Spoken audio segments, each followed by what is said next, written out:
So you can find this in podcast form if you look for This Week with David Rovics wherever podcasts are found, or in blog form as well at davidrovics.com/thisweek. People ask me why I seem to have nothing to say. More often, they accuse me of having the wrong perspective if I fail to make the correct public statements of moral outrage, emphatically and in a timely manner. The content of the conversation around recent world events is very disturbing in so many ways. At least as disturbing as the content are the ways these messages are communicated. To directly respond to those who wonder why I've had nothing to say, it's not really true. I wrote a couple of songs, one about Russian history, another about the prospect of a nuclear holocaust. But these are, perhaps, indirect ways of speaking out, at best. At worst, they are evidence of Kremlin sympathies. I'm an occasional writer of essays, but more consistently and more or less by profession, I'm a songwriter. Even as a relatively prolific one, there are many, many subjects I've never found a way to write about effectively. With politics, it's especially fraught, because whatever it is you're saying, it's going to have a different audience depending on how you're saying it, what language you're speaking, and where you're from, among other factors.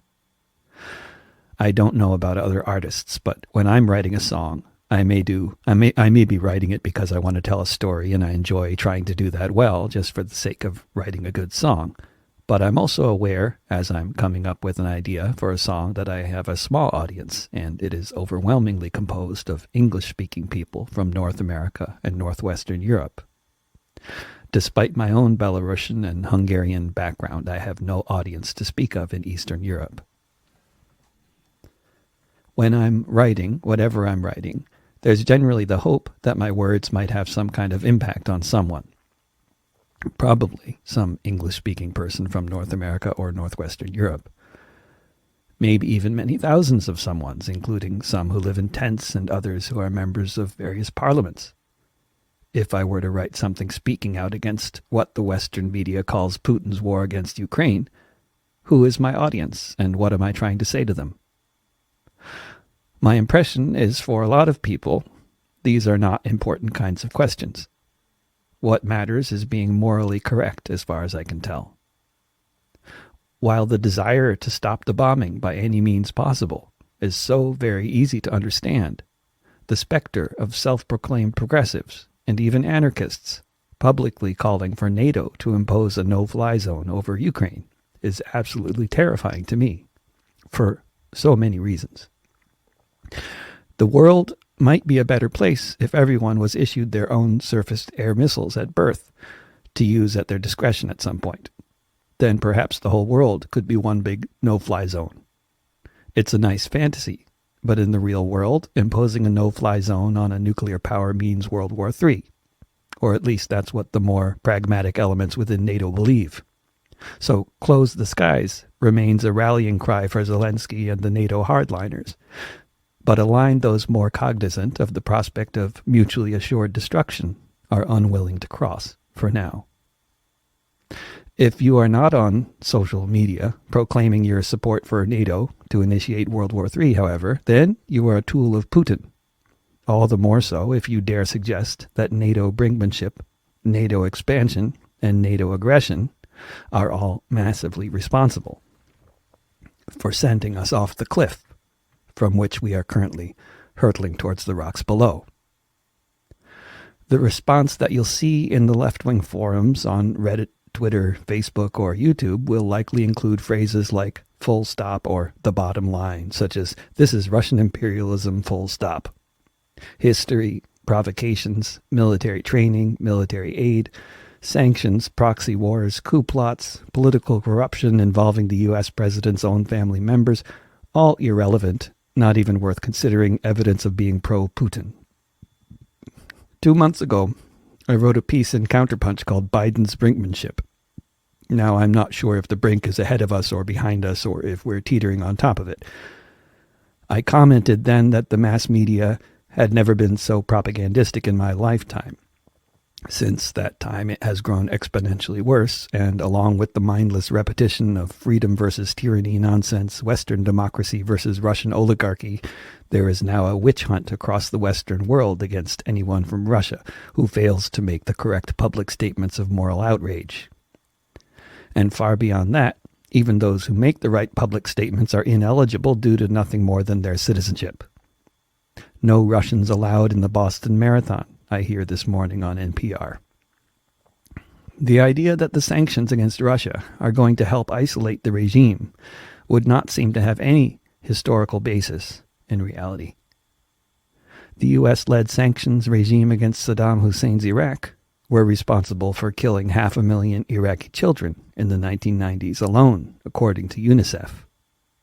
Did they cause the Iraqi people to rise up and overthrow Saddam? Have the past 60 years of the embargo against Cuba caused a revolution there? How about in North Korea or Venezuela? By my observation and that of many others, the sanctions on these countries have only caused terrible suffering among the regular people, while also helping to increase, rather than decrease, the popularity of the governments resisting the U.S.'s economic siege. The impact of the sanctions on the people of Russia, and even more so on the populations of Africa, Asia, and South America, is unequivocal. So many people are facing death by malnutrition or starvation on an absolutely staggering scale. To add to the impacts of climate chaos, neoliberalism, and the global pandemic, now we have two of the world's biggest suppliers of grain and fertilizer going offline. As a direct consequence of the sanctions on Russia, I have friends, including award-winning journalists, who are right now moving, not from Russia, but from England, in order to be able to practice journalism without the state seizing their meager assets. And another journalist, in prison in London, Julian Assange, is facing extradition to the U.S. to face a 175-year prison sentence for exposing U.S. and British war crimes in Iraq. War crimes identical in every possible way to those being righteously condemned when committed by Russians against Ukrainians. Meanwhile, my friends in Uganda talk about losing hope as they face the prospect of feeding themselves and their communities with the price of grain doubling and tripling. To whatever extent we want to blame Biden's brinkmanship, NATO expansion, or Putin's insanity for the current bloodbath, it's obvious that the most visible victims of this war are the people of Ukraine. But I'm pretty sure there will eventually be a UNICEF report informing us that many more people in the world died as a consequence of the rise in the price of grain and fertilizer than from Russian tanks or missile strikes, no matter how horrific they are. As to a discussion about the people in the world who will likely die if NATO opts to impose a no-fly zone over the skies of Ukraine, it's probably not worth having, given that there won't be anyone around to draw conclusions from it once the chain reaction begins.